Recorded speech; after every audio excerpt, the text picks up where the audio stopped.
আলা ইন্না আউলিয়া আল্লাহ, নিশ্চয় যারা আল্লাহ পাক রব্বুল আলামিনের বন্ধু হবে, বন্ধু, লা খাউফুন আলাইহিম ওয়ালা হুম ইয়াহজানুন, ওদের দুনিয়া আখিরাতে কোনো জায়গায় কোনো ভয় থাকবে না, কোনো টেনশন থাকবে না, কোনো পেরেশানি থাকবে না। প্রশ্ন হয়, রব্বে কারীমের বন্ধু কারা? আল্লাহ পাক রব্বুল আলামিনের কাছের লোক কারা? আল্লাহ পাক রব্বুল আলামিন উত্তর দেন, আল্লাযীনা আমানু ওয়া কানু ইয়াত্তাকুন, যারা আল্লাহর প্রতি ঈমান আনে আর যারা আল্লাহ পাক রব্বুল আলামিনের প্রতি তাকওয়া অর্জন করে। আল্লাহর বন্ধু কারা হবে? যারা আল্লাহর প্রতি ঈমান এনেছে আর তাকওয়া অর্জন করতে পেরেছে। আর আল্লাহর বন্ধু হলে ফায়দা কোথায়? লা খাউফুন আলাইহিম ওয়ালা হুম ইয়াহজানুন। কে বলেছে এই কথা? আল্লাহ। ওই দিন সবাই একজনের ভয় পাবে, সে কে? আর আল্লাহ নিজে যদি বলে, আই তোমার কোনো টেনশন নাই, আমি আছি না, আর কোনো ভয় আছে? আর কোনো ভয় আছে? আপনি অপরাধ করেছেন, এখন বর্তমান দেশের দায়িত্বে যিনি আছেন ডক্টর ইউনূস সাহেব আপনাকে বললো, এই টেনশন করছো কেন, আমি আছি না, আপনার আর কোনো টেনশন আছে? তো রব্বে কারীম যদি বলে লা খাউফুন আলাইহিম ওয়ালা হুম ইয়াহজানুন, কোনো টেনশন থাকবে না, কোনো পেরেশানিও থাকবে না। কাদের থাকবে না? যারা আমানু ওয়া কানু ইয়াত্তাকুন, আল্লাহর প্রতি ঈমান এনেছে আর তাকওয়া অর্জন করতে পেরেছে, তাদের কোনো টেনশন থাকবে না। আল্লাহ পাক রব্বুল আলামিনের অশেষ মেহেরবানিতে আমরা জুলুম সংক্রান্ত আলোচনায় ছিলাম। এক পর্যায়ে আমরা জুলুমের বর্ণনা শেষ করেছি। আজ ইনশাআল্লাহ জুলুম থেকে কিভাবে বাঁচা যায়, গুনাহ থেকে কিভাবে বাঁচা যায়, আল্লাহর নাফরমানি থেকে নিজেকে কিভাবে হেফাজত করা যায় এবং সমস্ত অপকর্ম থেকে নিজের নফসকে কিভাবে হেফাজত করা যায়, এ বিষয়ে আলোচনা হবে ইনশাআল্লাহ। গুনাহ এটা এমন একটা জিনিস যেটা বান্দার আমলকে ধ্বংস করে দেয়, বান্দার ইজ্জত সম্মান সবকিছুকেই ধ্বংস করে দেয়, দুনিয়া এবং আখিরাতে বান্দাকে অপদস্থ করে। যেই বান্দা গুনাহগার, ওই বান্দাকে দুনিয়াতেও কেউ মহব্বত করে না, ভালোবাসে না, আবার আখিরাতেও সে মর্যাদার কোনো আসন পাবে না। অর্থাৎ গুনাহগার বান্দার দুনিয়াতেও কোনো সুখ নাই, আখিরাতেও কোনো সুখ নাই। দুনিয়াতেও কোনো কল্যাণ নাই, আখিরাতেও কোনো কল্যাণ নাই। গুনাহগার বান্দাকে দুনিয়ার মানুষও মহব্বত করে না, এমনকি দুনিয়ার পশু পাখি কীট পতঙ্গ পর্যন্ত গুনাহগার মানুষদেরকে ঘৃণা করতে থাকে, এদের জন্য অভিশাপ দিতে থাকে। বিশেষ করে যারা সুদখোর, অর্থাৎ সুদের সাথে জড়িত, সুদে টাকা লাগায়, সুদে টাকা লাগিয়ে সুদ খায়, এটা এমন একটা গুনাহ, এমন একটা জুলুম যে ঘৃণিত পোকা মাকড় কীট পতঙ্গ পর্যন্ত তাদেরকে সহ্য করতে পারে না। অর্থাৎ কোনো গরুর গায়ে যদি পোকা লাগে, তাহলে 7 জন সুদখোরের নাম যদি লিখে ওই গরুর গালায় ঝুলিয়ে দেওয়া হয়, তো সেই পোকাগুলো অটোমেটিক তার গাট থেকে পড়ে যায়, এতটা ঘৃণিত। তাহলে বুঝলাম যে গুনাহ মানুষকে শেষ করে দেয়, নিঃশেষ করে দেয়, দুনিয়াতেও লাঞ্ছনা দেয়, আখিরাতেও লাঞ্ছনা দেয়। আর আল্লাহ পাক রব্বুল আলামিন আমাদেরকে বলেছেন, তোমরা দুনিয়াতেও কল্যাণ চাও, আখিরাতেও। রব্বানা আতিনা ফিদ দুনিয়া হাসানাহ ওয়া ফিল আখিরাতি হাসানাহ। আল্লাহ পাক রব্বুল আলামিন আমাদেরকে বলেন, তোমরা এইভাবে দোয়া করো, রব্বানা আতিনা ফিদ দুনিয়া হাসানাহ, হে আল্লাহ তুমি আমাদেরকে দুনিয়ার মধ্যে কল্যাণ দাও, ওয়া ফিল আখিরাতি হাসানাহ, এবং আখিরাতেও কল্যাণ দাও, ওয়া কিনা আযাবান নার, আর জাহান্নাম থেকে তুমি আমাদেরকে মুক্তি দাও। তাহলে আল্লাহ কি বলেন? যে দুনিয়াতেও তোমরা কল্যাণ চাও, আখিরাতেও কি চাও? কল্যাণ চাও। আমরা অনেক সময় ভুলে বলে ফেলি, আল্লাহ কোনো আযাব দিলে তুমি দুনিয়াতে দিয়ে নাও, আখিরাতে শাস্তি দিও না। এটাই কোরআন বিরোধী দোয়া। দুনিয়াতে আযাব চাওয়া নিষেধ।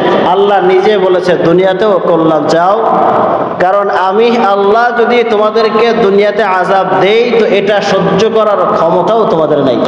আছে? ঈমান হারা হয়ে যাবে পুরো।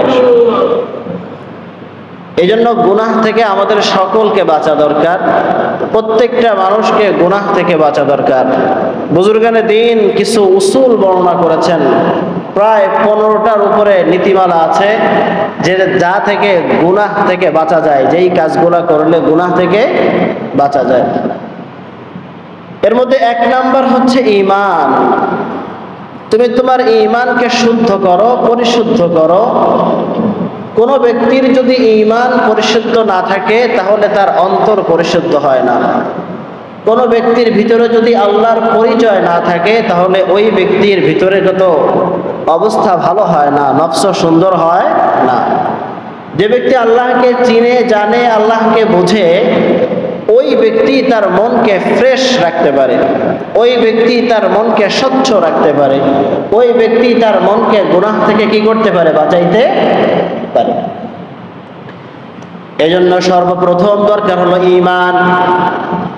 আমরা মনে করি লা ইলাহা ইল্লাল্লাহ মুহাম্মাদুর রাসূলুল্লাহ, মুখে বললাম তো ঈমান আনলাম।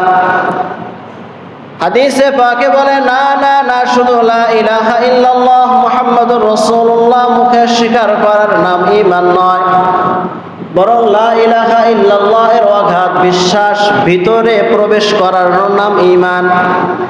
আর ভিতরে প্রবেশ করানোর দ্বারা যেটা হয় সেটা হলো আল্লাহ পাক রব্বুল আলামিনের সত্তা সম্পর্কে জানা যায়, তার পরিচয় সম্পর্কে জানা যায়। আর পরিচয় সম্পর্কে যখন জানা যায় তখন মানুষ গুনাহ থেকে বিরত থাকতে পারে। এই জন্য আল্লাহ পাক রব্বুল আলামিন সর্বপ্রথম আল্লাহ পাক রব্বুল আলামিন আমাদেরকে জানতে বলেছেন, পড়তে বলেছেন, বুঝতে বলেছেন।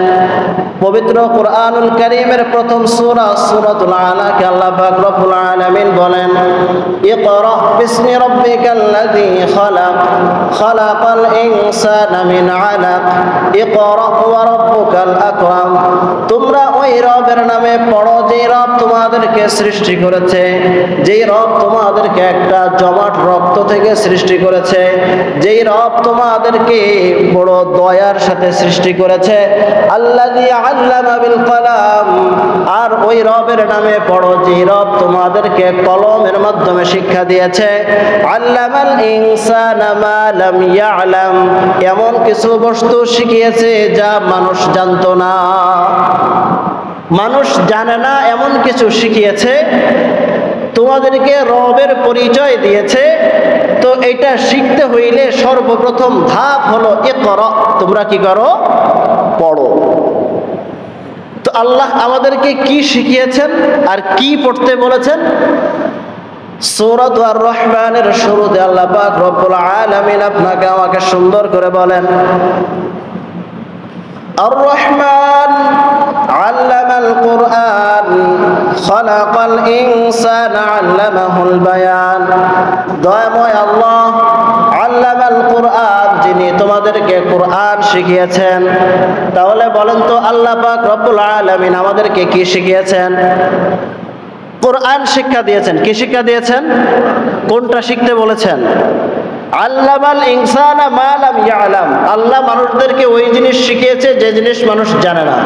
কি শিখিয়েছে? সূরা আর রহমানে আল্লাহ বলেন আল্লামাল কুরআন, কুরআন শিক্ষা দিয়েছেন। কি শিক্ষা দিয়েছেন? কুরআন শিক্ষা দিয়েছেন। এর পরবর্তী আয়াতে আল্লাহ পাক রব্বুল আলামিন বলেন খালাকাল ইনসান, মানুষ বানিয়েছেন।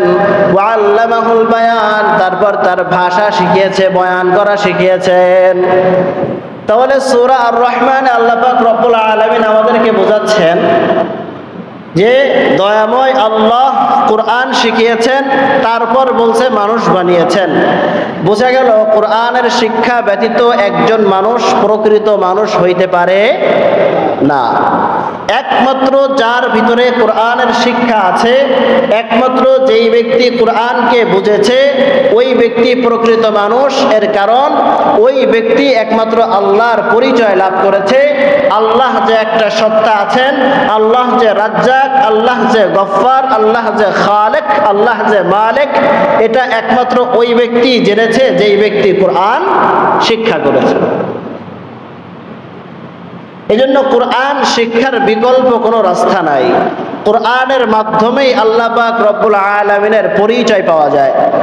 আল্লাহ পাক রব্বুল আলামিন এই কোরআনেই নবীদেরকে আদেশ করেছেন যে তোমরা তোমাদের কওমদেরকে বলো, ইয়া কওমি ইবুদুল্লাহ মা লাকুম মিন ইলাহিন গায়রু, হে স্বজাতির তোমরা শুনে রাখো, একমাত্র আল্লাহর ইবাদত বন্দেগী তোমরা করো, আর কারোর ইবাদত বন্দেগী করো না। তাহলে এক আল্লাহর পরিচয় আগে জানতে হবে, ঈমান শুদ্ধ করতে হবে, তাহলে গুনাহ থেকে নিজেকে বাঁচানো সম্ভব।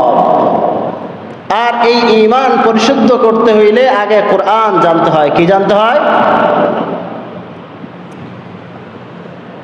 সূরাতুল কাহাফের 110 নম্বর আয়াতে আল্লাহ পাক রব্বুল আলামিন বলেন, মান কানা ইয়ারজু লিকা রাব্বিহ, তোমাদের মধ্যে যেই ব্যক্তি আল্লাহর সাক্ষাতের আশা রাখে, অর্থাৎ কাল হাসরের ময়দানে আল্লাহর সামনে দাঁড়াতে হবে, এই ব্যাপারে তো আর কারো সন্দেহ নাই। আছে কারোর কোনো সন্দেহ আছে?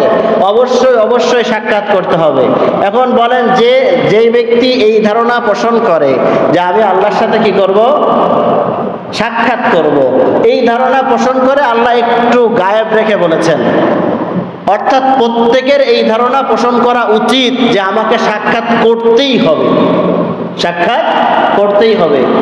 আল্লাহ পাক রব্বুল আলামিন বলেন, মান কানা ইয়ারজু লিকা রাব্বিহ, যে ব্যক্তি রব্বে কারীমের সাক্ষাতের আশা পোষণ করে, ফালইয়ামাল আমালান সালিহা, সে যেন নেক আমলগুলো করে, ভালো কাজগুলো করে, ওয়ালা তুশরিক বিইবাদাতি রাব্বিহ আহাদা, এবং সে যেন কি না করে, তার রবের ইবাদতের ভিতরে কাউকে শরীক না করে। যে এই সাক্ষাৎ রাখে, যে এই আশা রাখে, সে যেন নেক আমল করে, আর নেক আমলের মধ্যে রব্বে কারীমের এই অস্তিত্বের মধ্যে আর কাউকে কি না করে, শরীক না করে। ওয়ালা ইউশরিক বিইবাদাতি রাব্বিহ আহাদা, তার রবের মধ্যে কাউকে যেন সে কি না করে, শরীক না করে। তাহলে আগে ঈমানকে পরিশুদ্ধ করা। ঈমানকে কি করা? পরিশুদ্ধ করা। ঈমান কি জিনিস? ভিতরে যা কিছু আছে সব বিশ্বাস স্থাপনের নাম ঈমান। আমানতু বিল্লাহ ওয়া মালাইকাতিহি ওয়া রাসূলিহি ওয়া কুতুবিহি, আল্লাহর প্রতি ঈমান আনা, তার ফেরেশতাদের প্রতি ঈমান আনা, রাসূলের প্রতি ঈমান আনা, আসমানি সব কিতাব সমূহের প্রতিও ঈমান আনা, ওয়াল ইয়াউমিল আখির, আখিরাত দিবসের প্রতি ঈমান আনা, ওয়াল কদরি খায়রিহি ওয়া শাররিহি, তাকদীরের ভালো মন্দ যা কিছু হয় সব কিছু আল্লাহর পক্ষ থেকে হয়, এ ব্যাপারেও ঈমান আনা, ওয়াল বা'সি বা'দাল মাউত, আর মৃত্যুর পরে পুনরায় আল্লাহ পাক রব্বুল আলামিনের দরবারে হাজিরা দিতে হবে, এই ব্যাপারেও ঈমান আনা। এই ব্যাপারে কি রাখা? ঈমান রাখা। আচ্ছা বলেন তো, যদি কারোর মধ্যে এই ধারণা আসে যে দিন শেষে আমাকে আমার মালিককে কাজ বুঝিয়ে দিতে হবে, কাজ বুঝিয়ে দেওয়ার পরে আমাকে পারিশ্রমিক দেওয়া হবে, এর আগে আমাকে কি দেওয়া হবে না? পারিশ্রমিক দেওয়া হবে না। তাহলে ওই ব্যক্তি ওই কাজের ভিতরে কোনো গোলযোগ দেওয়া সম্ভব? ওই ব্যক্তির ওই কাজের ভিতরে কোনো ফাঁকিবাজি করা সম্ভব? বরং স্বচ্ছ কাজগুলো যত বুঝাই দিতে পারবে, মালিককে যত বেশি খুশি করতে পারবে, মালিক বেতনের পাশাপাশি আর অতিরিক্ত কিছু দিয়ে তাকেও খুশি করে দিবে। আমরা যদি এই বিশ্বাস রাখি, ওয়াল বা'সি বা'দাল মাউত, মৃত্যুর পরে আমাকে কি করা হবে?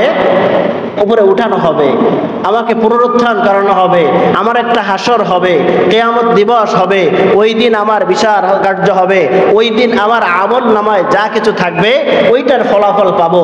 যদি ভালো কিছু থাকে তো ডান হাতে পাবো, আর যদি খারাপ কিছু থাকে তো বাম হাতে পাবো। তাও বাম হাতে যে পাবো এটা যে কত কঠিন পরিস্থিতিতে পাবো, হাত পিছনে চলে যাবে, ওইখান থেকে পিঠ ছিদ্র করে বক্ষের ভিতর থেকে হাত বের হয়ে আসবে, এরপর ওখানে বাম হাতে আমল নামা দেওয়া হবে। নাউজুবিল্লাহ। চিন্তা করেছেন? এই চিন্তা চেতনা যদি কারোর মাথার ভিতরে থাকে, তার দ্বারা কি গুনাহ করা সম্ভব? নাফরমানি করা সম্ভব? নামাজ কাজা করা সম্ভব? রোজা কাজা করা সম্ভব? যাকাত আদায় না করে বসে থাকা সম্ভব? কখনো সম্ভব না। কাউকে গালি দেওয়াও সম্ভব না। তো এজন্য বলেন যে আগে ঈমানকে শুদ্ধ করো। লা ইলাহা ইল্লাল্লাহ, আল্লাহ ছাড়া আর কোনো ইলাহ নাই, এর অর্থ শুধু এইটা না যে একজন আছে শেষ, বরং লা ইলাহা ইল্লাল্লাহর অর্থ আল্লাহ পাক রব্বুল আলামিনকে এক ইলাহ মানলাম, তার সমস্ত আদেশ নিষেধকেও আমি কি করলাম? মনে প্রাণে মেনে নিলাম। এটার অর্থ আমি লা ইলাহা ইল্লাল্লাহ বলি, এদিক দিয়ে সুদ খাই। লা ইলাহা ইল্লাল্লাহর জিকির করি, ওদিক দিয়ে ঘুষ খাই। লা ইলাহা ইল্লাল্লাহর জিকির করতে করতে খানা তুলে ফেলি, ওদিক দিয়ে আরেকজনের জায়গা দখল করে বসে থাকি। লা ইলাহা ইল্লাল্লাহর জিকির করতে করতে মুখে ফেনা তুলে ফেলছি, ওদিক দিয়ে আবার আমার সন্তানাদি সব গাঞ্জার ডিব্বা নিয়ে বসে আছে, কোনো খবর নাই। বলে এটাকে লা ইলাহা ইল্লাল্লাহর প্রতি ঈমান আনা বলে না। লা ইলাহা ইল্লাল্লাহর প্রতি ঈমান আনার অর্থ হলো দুনিয়াতে যতদিন পর্যন্ত বেঁচে আছি, বুঝ হওয়া থেকে শুরু করে মৃত্যুর আগ পর্যন্ত আমার প্রত্যেকটা পদে পদে, নিঃশ্বাসে, শ্বাস প্রশ্বাসে, প্রত্যেকটা ক্ষণে ক্ষণে আমি আল্লাহ এবং আল্লাহ রসুলের তরিকাকে মেনে নিলাম, আর আল্লাহর সমস্ত আদেশগুলো গ্রহণ করলাম। আল্লাহর যত নিষেধ আছে সব বিষয় থেকে আমি নিজেকে বিরত করে দিলাম। এটার অর্থ হলো লা ইলাহা ইল্লাল্লাহ, ঈমান আনা। আমরা তো বলে বসি আপনাদের চেয়েও আমার ঈমান ঠিক আছে, ঈমান মজবুত আছে, নামাজ না পড়লে কি হয়েছে, রোজা না রাখলে কি হয়েছে, যাকাত না দিলে কি হয়েছে। যদি তোমার ঈমান থাকতো, শুধু একটা কথার প্রতি যদি তোমার ঈমান থাকতো, ওয়াল বা'সি বা'দাল মাউত, যে মৃত্যুর পরে আমাকে উঠানো হবে, তাহলে অবশ্যই অবশ্যই গুনাহ ছেড়ে দিতাম। এই একটা কথার প্রতি যদি থাকতো, যদি কেউ এই বিশ্বাস রাখে যে দিন শেষে আমি যদি হিসাবের খাতা সুন্দর না দিতে পারি তো পারিশ্রমিক পাবো না, বরং আরো ভয়াবহ শাস্তির সম্মুখীন আমাকে হতে হবে, ওই ব্যক্তির দ্বারা যেমন দুনিয়ায় কোনো কাজে ফাঁকি দেওয়া সম্ভব নয়, কোনো ব্যক্তি যদি আখিরাত দিবসের প্রতি বিশ্বাস রাখতো, তাহলে ওই ব্যক্তিও কখনো কোনোদিন গুনাহ করতে পারত। কোনো ব্যক্তির যদি এই বিশ্বাস থাকে যে আমি যেখানেই থাকি না কেন আমি আমার মালিকের নজরদারিতে আছি, তাহলে ওই ব্যক্তি কোনোদিন উল্টাপাল্টা করবে না। মালিক সিসি ক্যামেরা দ্বারা দেখছে, অতএব কাজে ফাঁকি দেওয়ার কোনো সুযোগ নাই। কোনো ব্যক্তির যদি এই বিশ্বাসও থাকে যে আমার মালিক দেখুক আর না দেখুক, মালিকের লোক এখানে আছে, মালিক এখানে গোয়েন্দা সেট করে রাখছে, কেউ না কেউ আমার কথা ওখানে বলে দিবে, তো ওই ব্যক্তির দ্বারাও ওইখানে কোনো গোলমাল করা সম্ভব নয়। আল্লাহ পাক রব্বুল আলামিন দুই কাঁধে দুই ফেরেশতা নিযুক্ত করে দিয়েছেন না? বালেগ হওয়ার পর থেকে কি করেছেন? দুই কাঁধে দুই ফেরেশতা নিযুক্ত করে দিয়েছেন। একজন তো ভালোটা লেখে আর আরেকজন খারাপটা লিখে। তো সিসি ক্যামেরা তো আছেই, আপনি এই বিশ্বাস করার কোনো সুযোগ নাই যে মালিক দেখছে না, দেখছে তো অবশ্যই। দেখার পাশাপাশি আবার আপনাকে নিযুক্ত করার জন্য বাস দুইজন সেট করে দেওয়া আছে। এই জন্য অগাধ বিশ্বাসের সাথে ঈমানকে পরিশুদ্ধ করা। তো গুনাহ থেকে বাঁচার জন্য এক নম্বর কাজ কি? ঈমানকে পরিশুদ্ধ করা, পরিশুদ্ধ ঈমানের অধিকারী হওয়া। আল্লাহ সকলকে পাক্কা ঈমানদার হিসেবে কবুল মঞ্জুর করে নেন। দুই নম্বর কাজ হলো তাকওয়া অর্জন। তাকওয়ার অর্থ হলো ভয়, ভীতি, সাবধানতা, সতর্কতা, বিরত থাকা। পরিভাষায় তাকওয়া বলা হয় আল্লাহ তাআলার ভয়ে যাবতীয় পাপ কাজ থেকে নিজেকে বিরত রাখা। কার ভয়ে? দুনিয়ার কোনো মানুষের ভয়ে নাকি আল্লাহর ভয়ে? আল্লাহর ভয়ে যাবতীয় পাপ কাজ থেকে নিজেকে বিরত রাখার নাম হলো তাকওয়া। আল্লাহর হাবিব সাল্লাল্লাহু আলাইহি ওয়াসাল্লাম বলেন, আত-তাকওয়া হা হুনা, তাকওয়া এখানেই পয়দা হয়। কোথায়? এখানে। তাকওয়া কি হয়? এখানে পয়দা হয়। অর্থাৎ আগে এটার ভিতরে আল্লাহর অগাধ বিশ্বাস আনতে হয়, তারপর যখন পদে পদে আমি হাঁটতে যাব, চলতে যাব, ফিরতে যাব, তখন মনে হবে না রব আমাকে তো দেখছে, রব আমাকে দেখছে, তো এই কাজ আর সম্ভব না। এক বুজুর্গ ওনার তিনজন ছাত্রকে ডাকছে, তিনজন ছাত্রকে ডেকে বলছে তিনটা মুরগির বাচ্চা তাদের হাতে ধরিয়ে দেওয়া হয়েছে। বলছে তোমরা এমন জায়গা থেকে জবাই করে আনবা যেখানে থেকে কেউ যেন না দেখে, কেউ যেন না দেখে। ওর মধ্যে একটা ছেলে ছিল অনেকটা হাবাগোবা, তেমন কিছু বোঝে না। তো ওই ছেলেটাকে হুজুরে খুব মহাব্বত করত, খুব ভালোবাসত। অন্যদের হিংসা হলো ওই ছেলেকে কেন বেশি ভালোবাসে। একটা হিংসা হয় না, এর প্রতি মালিক এত নজর, হাবাগোবা, বোঝে না কিচ্ছু। হ্যাঁ, তো পরীক্ষা করার জন্য বুজুর্গ 3টা মুরগির বাচ্চা অথবা 3টা কবুতরের বাচ্চা তাদের 3 জনের হাতে দিয়ে বলছে, যাও এমন জায়গা থেকে জবাই করে আনবা যেন কেউ না দেখে। 3 জন চলে গেছে জবাই করার জন্য। তো কেউ পাহাড়ের চূড়ায় চলে গেছে, দুনিয়ার কেউ দেখতেছে না, আশপাশ সব ভালো করে খেয়াল করে ওখান থেকে জবাই করে ফেলছে। কেউ জঙ্গলের ভিতরে চলে গেছে, যাওয়ার পরে দেখে এখানে কেউ নাই, জবাই করলে দেখবে না, তো ওখানে কি করছে, জবাই করে ফেলছে। আর ওই ছেলেটা একবার ঘরের ভিতরে যায়, বের হয়ে আসে, একবার পাহাড়ের চূড়ায় উঠে আবার নেমে আসে, জঙ্গলে যায় আবার নেমে আসে, গুহার মধ্যে ঢুকে গেছে, পাহাড়ের গুহায়, ওখান থেকে আবার বের হয়ে আসছে। বের হয়ে এসে ওই জীবিত মুরগির বাচ্চাটা এনে ফেরত দিয়ে দিছে।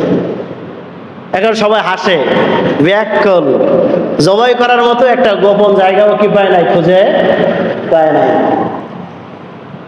উস্তাদও হাসে যে হ্যাঁ, কারিশমা তো এখানে। তখন ওই বাচ্চাটার কাছে জিজ্ঞাসা করা হয়, আচ্ছা তুমি কি একটা জায়গা এমন পেলে না যেখানে কেউ দেখবে না? তো ওই বাচ্চাটা সুন্দরভাবে উত্তর দেয়, হুজুর আমি তো গেছিলাম, তো আমি যেখানেই যাই না কেন তাকিয়ে দেখি আমার রব্বে কারিম আমাকে দেখছে। আমি পাহাড়ের গর্তের ভিতরে ঢুকে গেছি, তো মনে হলো না রব্বে কারিম তো আমাকে দেখছে। আমি পাহাড়ের উপরে উঠে গেছি, তো সেখানে তো আরো দেখছে। জঙ্গলের ভিতরে গেলাম, তো রব্বে কারিম আমাকে দেখছে। যখন এই কথা বলছে তখন সবার টনক নড়ছে, তাই তো এই ধারণা তো কারোর মধ্যে আসে নাই। তো রব্বে কারিম যেখানে আপনি বলছেন কেউ যেন না দেখে, তো কেউ দেখছে না এমন তো না, আমার রব তো দেখছে, আমি কিভাবে জবাই করব? তো এই ধারণা যদি কারোর ভিতরে আসে যে না আমার রব তো আমাকে দেখছে, আমি কিভাবে গুনাহ করব? কারোর ভিতরে এই ধারণা তো অবশ্যই আছে, বাবার সামনে সিগারেট খাওয়া যায় না, বাবার সামনে অপরাধ করা যায় না, তো বাবা দেখে ফেলবে বিধায় জঙ্গলের ভিতরে চলে যায়। রব কি দেখছে না আমাকে? বাবা দেখে ফেলবে বিধায় আমি জঙ্গলে চলে গেলাম জিনার কাজের জন্য, রব কি দেখছে না আমাকে? সমাজের লোকের চোখকে ফাঁকি দেওয়া যায়, বাবার চোখকে ফাঁকি দেওয়া যায়, সবার চোখ ফাঁকি দিলেও রবের চোখকে ফাঁকি দেওয়া যায়? কখনো ফাঁকি দেওয়া যায় না। এই যে এই ধারণা ভিতরে পোষণ করা, এটা হলো তাকওয়া, যে আমার রব আমাকে কি করছে, সর্বহালাতে আমাকে দেখছে। সূরাতুল বাকারার 194 নম্বর আয়াতে আল্লাহ পাক রব্বুল আলামিন বলেন, ওয়াত্তাকুল্লাহ, তোমরা আল্লাহকে ভয় করো, ওয়া'লামু, জেনে রেখো, আন্নাল্লাহা মাআল মুত্তাকিন, মুত্তাকিদের সাথে সর্বদা রব্বে কারিম রয়েছে। মুত্তাকিদের সাথে কে থাকে? সর্বদা রব থাকে। যে ব্যক্তি আল্লাহকে ভয় পায় ওই ব্যক্তির দুনিয়াতেও কোনো টেনশন নাই, আখিরাতেও কোনো টেনশন নাই।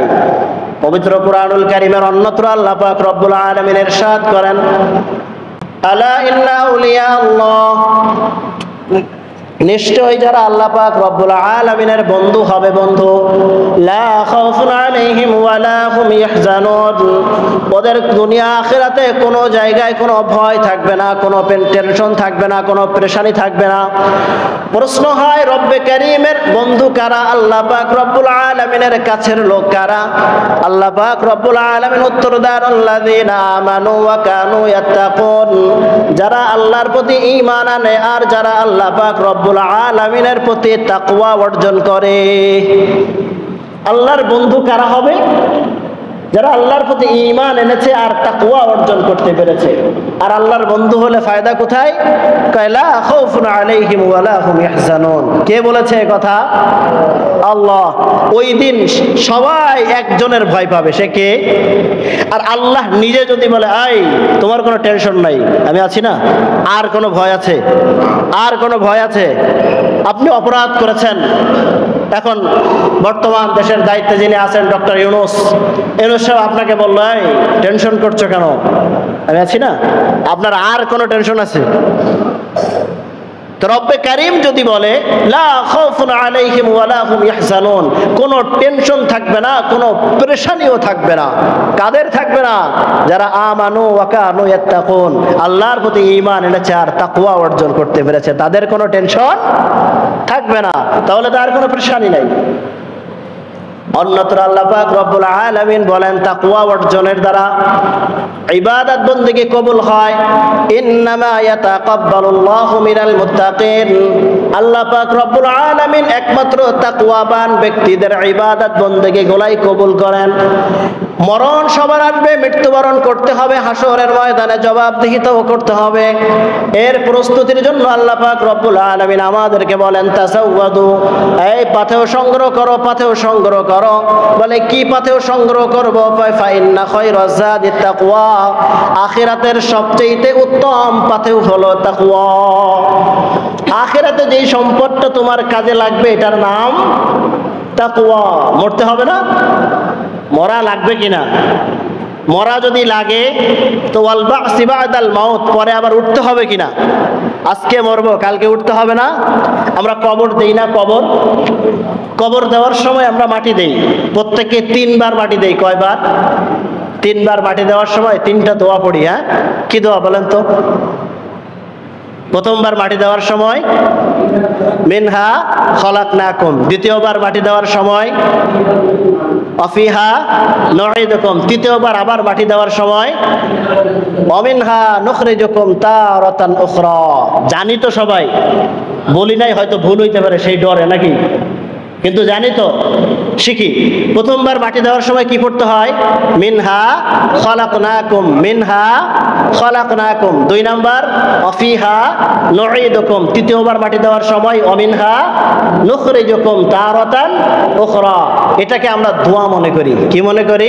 যে মাটি দেওয়ার একটা দোয়া। অর্থ জানি? কে কে এটার অর্থ জানি বলি তো? মনে রাখবেন, কোনো ইবাদত বন্দেগী কোনো কিছু করতে হইলে আগে ওইটার ফজিলত জানতে হয়, তাহলে ওইটা করতে আগ্রহী হয়। আমি আপনাকে এখন কাজ করাচ্ছি, সন্ধ্যার পরে আপনাকে আমি কি দিব এটা আপনি জানেন না, কাজে মন বসবে? আর যদি বলা হয় আইফোন দেওয়া হবে, আইফোন, তাহলে তো পাগল হয়ে যাবেন যে মরলেও আমার এই কাজ করতে হবে, কারণ সন্ধ্যার পরে আমাকে আইফোন জিততেই হবে, ফজিলত জানা আছে। যদি বলা হয় সন্ধ্যার পরে হরিণের গোশত দিয়ে খাওয়ানো হবে, পাগল হয়ে যাবেন, কারণ আপনি জীবনে হরিণের গোশত চলে দেননি। এই জন্য ফজিলত জানতে হয়। তো দোয়া করলেও ওইটার অর্থ জানতে হয় যে আমি কি বলতেছি আল্লাহর কাছে। আমি শুধু বললাম আরবিতে, এক টানা বলে দিলাম। এই যে নামাজের সময় অনেকে আরবিতে নিয়াত করি, কি বলতেছি জানি না যে আমি কি বলতেছি, আন্দাজে না হয়তো আল্লাহু আকবার, যেমন মন চায় না। আপনাকে আগে বুঝতে হবে যে আমি কি করতেছি, আমি কি বলতেছি, আমার মুখ দিয়ে কি বের হচ্ছে, আমি যে দোয়াটা আরবিতে করতেছি এটার অর্থ কি।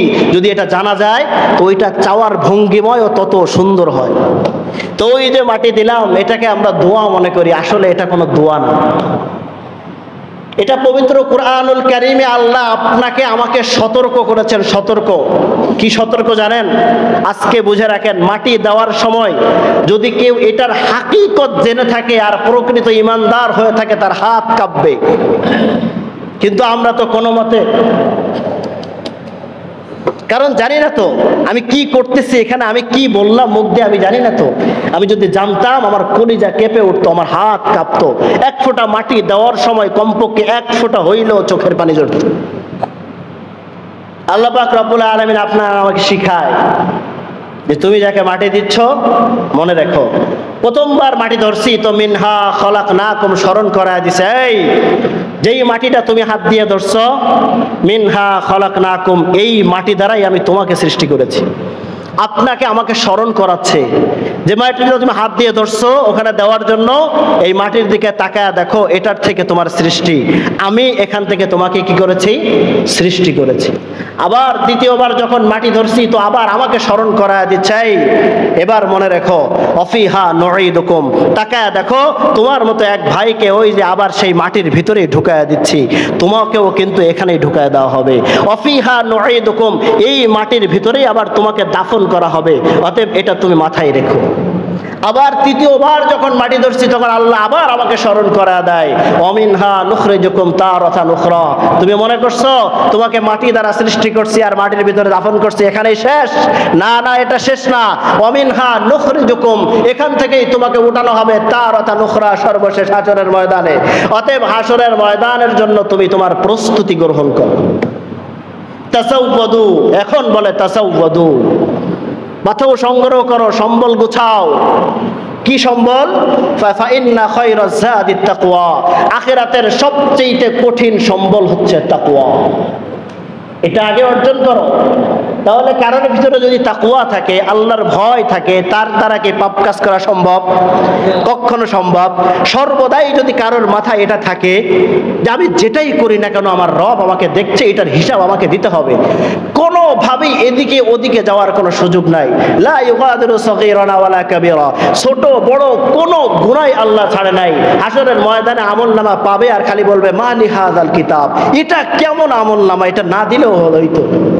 লা ইউগাদিরু সগীরান, ছোট্ট ছোট্ট গুনাহ পর্যন্ত ছাড়ে নাই। কোন দিন কার গায়ে থুতু দিয়েছিলাম সেটাও লেখা, কোন দিন কার দিকে বাঁকা নজরে তাকিয়েছিলাম সেটাও লেখা, কোন দিন মনে মনে কোন ভাইকে গালি দিয়েছিলাম সেটাও লেখা। এটা কেমন আমলনামা যে ছোট্ট ছোট্ট গুনাহ পর্যন্ত ছাড়ে নাই? তো এই বিশ্বাস যদি আপনার আমার মধ্যে থাকে যে হাশরের ময়দানে আপনাকে আমাকে দাঁড়াইতে হবে, তাহলে তার দ্বারা কখনো কোনোদিন কোনো জুলুম, কোনো গুনাহ, কোনো অত্যাচার করা সম্ভব না। আর যদি এটা করতে পারি, রব্বে কারীমের ভয়ে যদি আমরা এটা করতে পারি, তো রব্বে কারীম কি বলেন? ওয়া আম্মা মান খাফা মাকামা রাব্বিহি ওয়া নাহা আন-নাফসা আনিল হাওয়া, যেই ব্যক্তি রব্বে